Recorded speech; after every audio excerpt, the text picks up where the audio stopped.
Hilda really is one of those sleeper hits on Netflix where you didn't know you needed it in your life, but after watching it, don't know how you could ever live without it. To many, the show seems to be a mixture of Over the Garden Wall and Gravity Falls, and just like both of these shows, it is full of charm and a touch of magic. Or maybe even more than a touch of magic. Hi everyone, I'm Cosmo with Channel Frederator, and today we're investigating whether Hilda could secretly be a witch.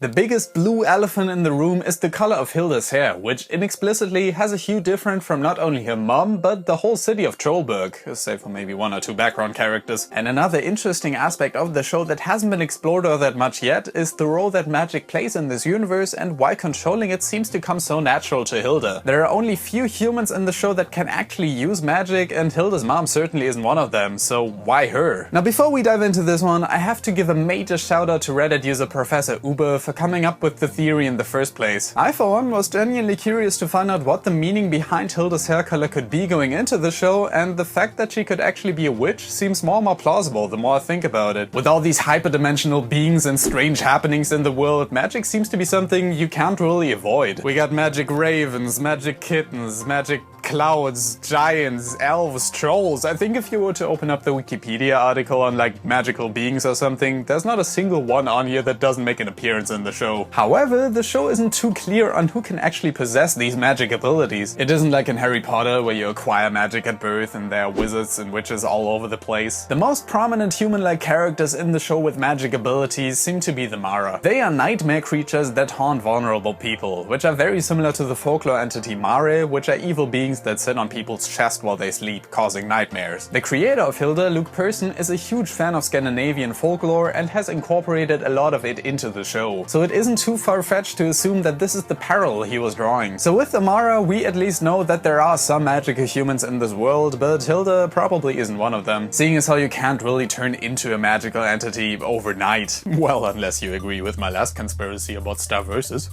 If you recall, Frida was briefly a part of the Mara herself, but when they all absorbed the spiritual energy emanating from the campfire, she was the only one not able to pick it up. While this could of course imply that she isn't quite ready to turn into a Mara just yet, it is far more likely that this goes to show that you can't turn into a Mara just like that. If anything, this makes Hilda more likely to be a witch, as the librarian doesn't seem to like the Mara much either, and she definitely has some witch-like qualities to her. She can recommend books to anyone without having so much as read them, and she seems to spend an unhealthy amount of time memorizing graveyards. Out of Hilda, Frida and David, the librarian seems to have the best relationship with Hilda. Without the librarian, Hilda wouldn't have been able to raise the dead to help Frida or let her stay in the library's secret room. Add to that the fact that the librarian is one of the only characters in the show with dyed hair, and you start to think that she might see things in Hilda no one else is able to. After all, without Hilda's connection to the elves, she wouldn't have been able to embark on her journey in the first place. And none of the other Sparrow Scouts seem to have had any encounter with the elves before her.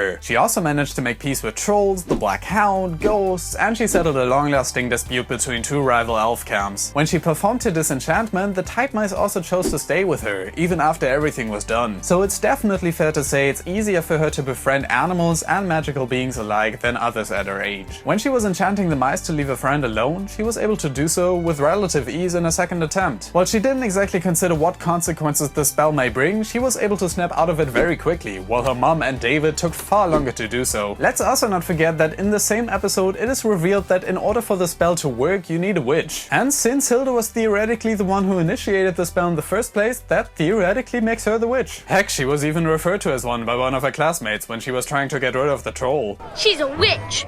I knew it! Whether that would really qualify her as a witch is up for debate, but it's indisputable that she has some magic abilities, whether she realizes it or not. Why else would she have been able to go home from the cabin in the woods just like that, simply by telling the cabin to do so? And suddenly glowing purple lights appear around her just because of one simple command? Nah, I'm not buying it. That Harry Potter comparison I have made before isn't that far-fetched. Even if Hilda's mom lacks magic abilities, it is possible that her ancestors had powers of some kind. Like Hermione, for instance, as both of her parents were muggles. And since we don't know where Hilda's father is exactly, who's to say that he wasn't the one that gave her unforeseen powers? Maybe this is why we don't know much about him, since, as we all know, Hilda's mom isn't exactly the biggest fan of magic. That may be the reason for why she doesn't like talking about him, and Hilda has blue hair in the first first place. And to bring back Harry Potter yet again, what if Hilda was actually adopted and her mother didn't know anything about her upbringing or didn't want to tell her about it to keep her from harm? We know for a fact that Hilda's mom lived in Trollberg her whole life, since she said so herself, and yet she doesn't know a whole lot about the house Hilda's great-grandfather built. It is settled in the middle of nowhere, which is kind of weird considering how big of a fan Hilda's mom is of Trollberg. But maybe Hilda's great-grandfather was actually on her father's side and they had to move to the house because they were chased out of the city. The citizens of Trollberg aren't exactly the most accepting people when it comes to newcomers, things they don't understand, and magical beings. So maybe this is where Hilda's parents decide to settle for a while until her dad had to go away for unknown reasons. This may also be the reason for why the librarian is residing inside the library, because she knows that it's the only place where she can be as weird as she wants without the townfolk judging her for it. In fact, the only time we see her outside of the library is during the season finale, when the town just got rid of the Black Hound.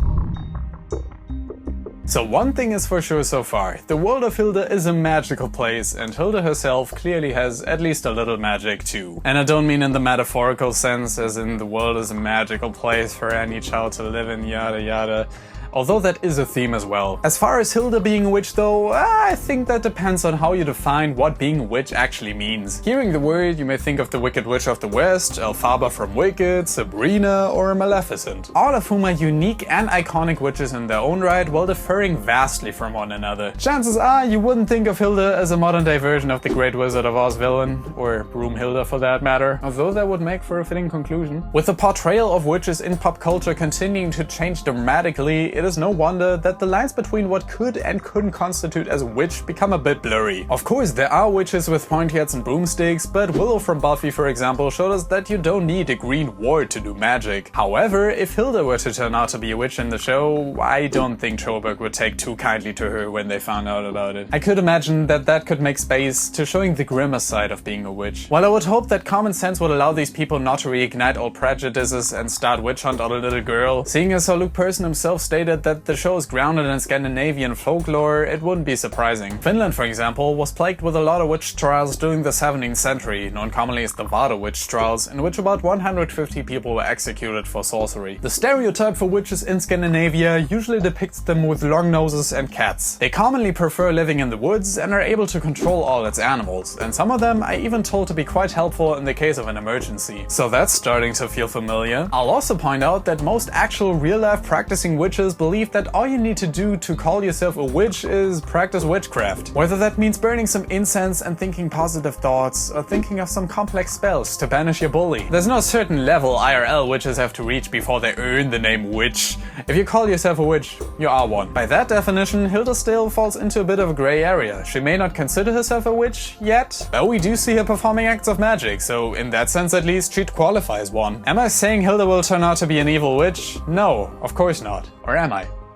No, pretty sure I'm not. After all, what reason would Hilda have to want to possess anyone? Or throw, like, potion bottles at someone, like the witches in Minecraft? She may occasionally have a snarky side to her, but it is much more likely that she inherited her magical abilities from her father. Or at least her dad's side of the family. And since most of this is already present in the show, I wouldn't really say it's unlikely to get revealed at some point. It makes sense to explore Hilda's family's backstory, and doubling down on the mysteries of this town also seems like a no-brainer. So I'm giving this theory, I don't know, like 4 Broomhilda heads out of 5. Once again, my name is Cosmo, also known as Cosmodore, on both YouTube and Twitter if you want to check me out there. But before you do, please let us know what you thought of the theory, and also what some of your favorite pop culture witches are. I'm putting my money on Akko from Little Witch Academia, but hey, that's just me. Thanks for watching everyone, and don't forget, Frederator loves you.